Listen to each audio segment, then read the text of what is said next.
శౌనకాది మహామునులు సౌతిని భారత కథ అని చెప్పమని ప్రార్థించారు. అందరూ సౌతి ఇలా చెప్పడం ప్రారంభించారు. జనమేజుడని రాజు తనకును ప్రజలకును దేశానికి శుభాన్ని కోరువాడే దీర్ఘకాలం కొనసాగే యజ్ఞాన్ని చేశాడు. అయితే ఆ యజ్ఞం చేసే ప్రదేశానికి శరమ అనే పేరు గల దేవతల కుక్క కొడుకైన సారమేయుడు అనే పేరు గల కుక్క పిల్ల ఆడనిమిత్తం వచ్చి తిరుగుతున్నారు. అది చూసిన శృతసేనుడు, భీమసేనుడు, ఉగ్రసేనుడు పేరు గల జనమేజుడు తమ్ముళ్ళు దాన్ని కొట్టారు. అది ఏడుస్తూ వచ్చి తన తల్లి అయిన శరమకు తెలిపింది. ఆ శరమ కూడా మిక్కిలి కోపంతో కూడిందై జనమేజుడి వద్ద వచ్చి ఎట్లా పలికింది: మిక్కిలి జ్ఞానహీనులైన మీ తమ్ములు ఏమీ దయలేని వారే చిన్నవాడిని కూడా మనసులో ఆలోచించగా మిక్కిలి చిన్నవాడు ఎట్టి నేరం చేయనివాడని నా కుమారుణ్ణి కోపంతో కొట్టారు.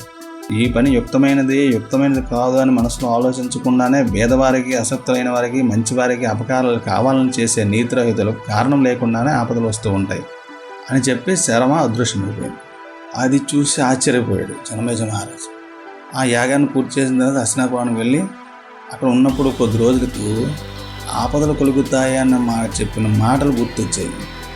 అయితే దీనికి ప్రతిక్రియ ఏం చేయాలని చూసి శాంతిని, శ్రేయస్సును కలిగించే కర్మలు చేయడం ఉత్తమని తగిన పురోగతిని వెతుక్కుంటూ మునులు నివసించే అనేక ఆశ్రమాలకు వెళ్ళి ఒక మునిపల్లిని చేరాడు.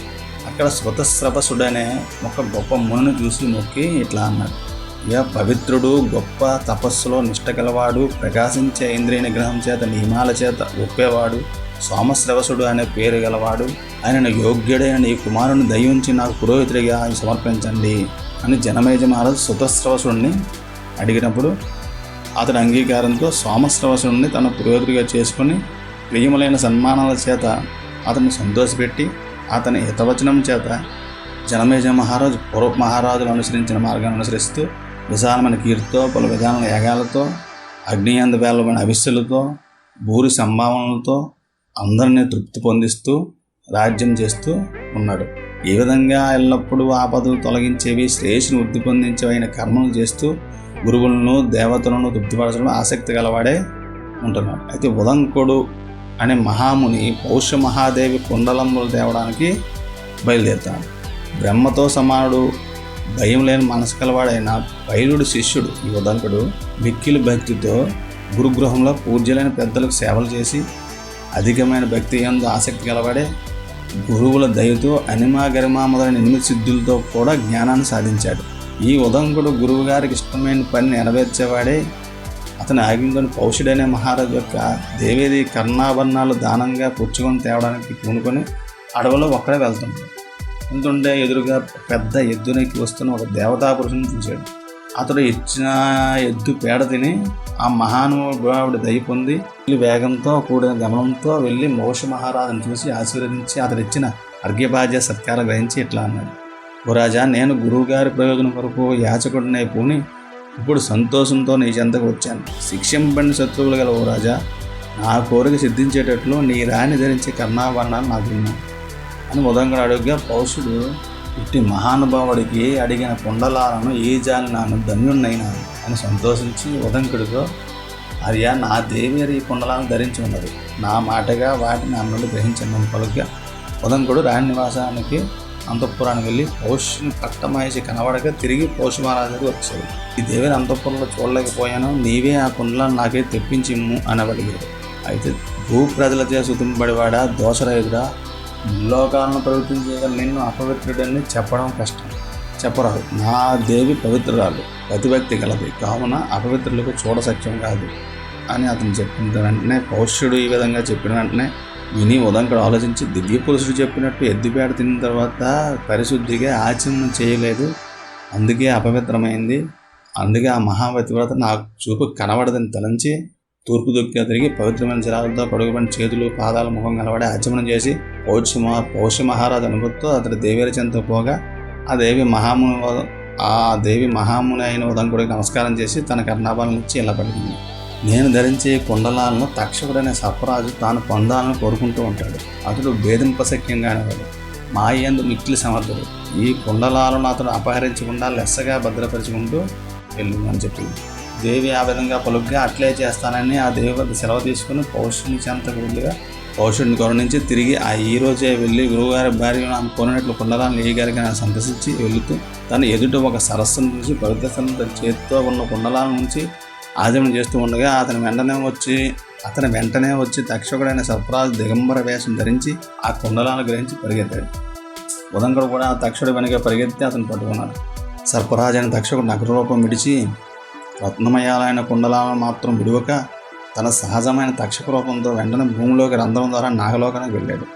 ఉదంకుడు కూడా ఆ తక్షకుడు వెంబడించి ఆ రంధ్రం ద్వారా నాగలోకానికి వెళ్ళి పాముల రాజులందరినీ ఈ విధంగా స్తుతించాడు.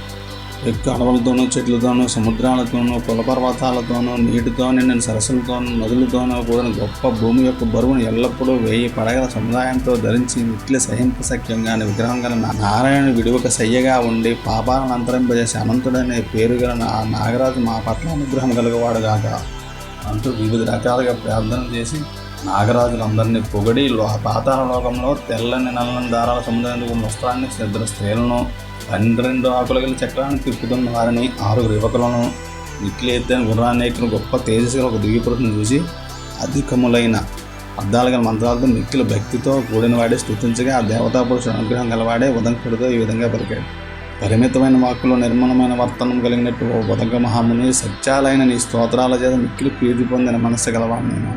నీకు ఏ కోరిక గలదో దాన్ని చెప్పు, నేను నెరవేరుస్తానని దివ్యపురుషుడు పలుగ్గా ఉదంకుడు మిక్కిలి సంతోషించి ఈ పాముల వంశమంతా నాకు అధీనమయ్యేటట్లు కరుణించమని పలుగ్గా ఆ దివ్యపురుషుడు అట్లయితే ఈ గుర్రం యొక్క చెవి కన్నంలో ఊదు అని అన్నాడు. ఉదంకుడు అట్లే అని అంగీకారం సూచించి ఆ దివ్యపురుషుని పలికిన వాకులు తగినట్లు చేయగా వెంటనే పాతాళమనే ముఖ్యమైన భవనం మధ్యంలో ఆ గుర్రం యొక్క సర్వేంద్రియ ద్వారాల నుండి బయలువైన భయంకరమైన అగ్నిజ్వాలలు వ్యాపించింది. పాముల సముదాయాలు భయపడినవి. ప్రళయకాలంలో పుట్టి పైగేసిన బడబాగ్ని జ్వాలలనే సందేహం వలన కలిగిన అధికమైన భయం గలదై పాముల రాజు యొక్క హృదయం కూడా భద్రైంది. అంత తక్షకుడు శివుడితో సమానుడైన బ్రాహ్మణ భయంకరమైన కోపమైన అగ్నియము అని తలుస్తూ భయంతో కూడిన కుండలాలను ఉదంక మహాముని తెచ్చిచ్చాడు. ఈ విధంగా సర్పలోకానికి అందరి గొప్ప కలత కలిగేటట్లు చేసి తక్షకుడు నుండి కుండలాలను గ్రహించి ఉదంకుడు తనలో నేటికి 4వ రోజున కుండలాలను వేగంగా తీసుకున్నమ్మని గురుగారి భార్య పట్టుదలతో నన్ను పంపింది. ఆ కుండలాలు ధరించే ధనం ఈనాడే. ఈ రోజు దాటకుండా నేను అక్కడికి పోవడం ఏ విధంగా సమకూరుతుంది? ఈ నాగలోకంలో ఎట్లా బయటికి వెళ్ళవచ్చును? నేను వెళ్ళకపోతే నేను చేసిన ఈ మహాప్రయత్నం నిష్ప్రయోజనం అవుతుందని మిక్కిలి విచారంతో కలతనుంది ఉన్న ఆ ఉదంకుడి భావం తెలుసుకుని దుర్గారూఢుడైన దివ్యపురుషుడు ఎట్లా పలికాడు, నీవి గుర్రమెక్కి వెళ్ళిన ఇది మనస్సు కంటే గాలి కంటే వేగం కలిగినది.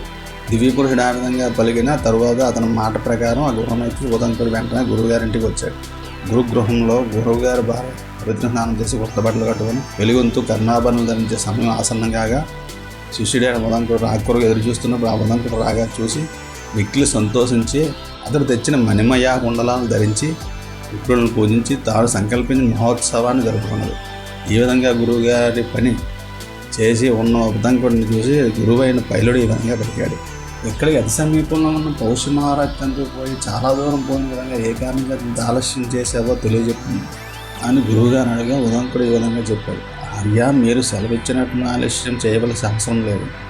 కానీ తక్షకుడు అనే పేరు గల దుష్టుడే నాగరాజు చేసిన ఆటంకం చేత ఇన్ని రోజులు ఆలస్యం చేయవలసి వచ్చింది. నేను నిన్ను వేడి వెళ్తూ ఎదుట ఒక పెద్ద ఎద్దు నెక్కి వచ్చేవాడిని ఒక దేవతా పురుషుని చూసి అతడు ఏర్పడిన ఎద్దుపేడ తిని వెళ్ళి పౌష్య మహారాజు దేవ కర్ణాభరణాలు పుచ్చుకొని వస్తూ ఉండగా తక్షకుడి చేత కుండలాలు అపహరింపబడ్డాడు.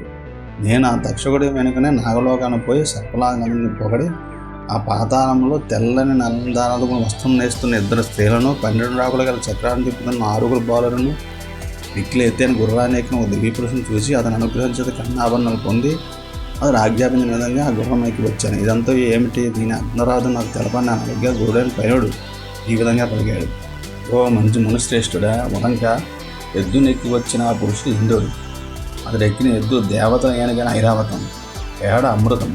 పాముల లోకంలో ఉన్న 2 స్త్రీలు దాత విధాత అనేవారు. వారు నేసే తెల్లని నల్లని దారాల మగ్గం దినరాత్రి రూపం, 12 రాకులు గల చక్రం నెలల రూపమైన సంవత్సరం. దాన్ని త్రిప్పే 6 యువకులు గొప్ప ఋతువులు: వసంతం, గ్రీష్మం, వర్షం, శరత్తు, హేమంతం, శిశిరం. ఆ గుర్రము అగ్ని. దానిని ఎక్కిన దివ్యపురుషుడు ఇంద్రుని మిత్రుడైన పర్జన్యుడు. మొదట ఇంద్రుని చూసి అమృతం తిన్నవాడగుడు చేత నీకు వాంఛితార్థ సిద్ధి కలిగింది. నీవు కోరిన పని నెరవేరింది. కుండలాలు లభించాయి. నీ ఎడ నా హృదయం మిక్కిలి ప్రీతి పొందింది. నీవు కూడా గురువుగారి ప్రయోజనం నెరవేర్చడంలో రుణమిక్కుడు అయినావు. ఇంకా నీ ఇష్టం వచ్చినట్లు ఉండమని గురువు పలుకుగా ఉదంకుడు అతని అనుమతి పొంది చాలా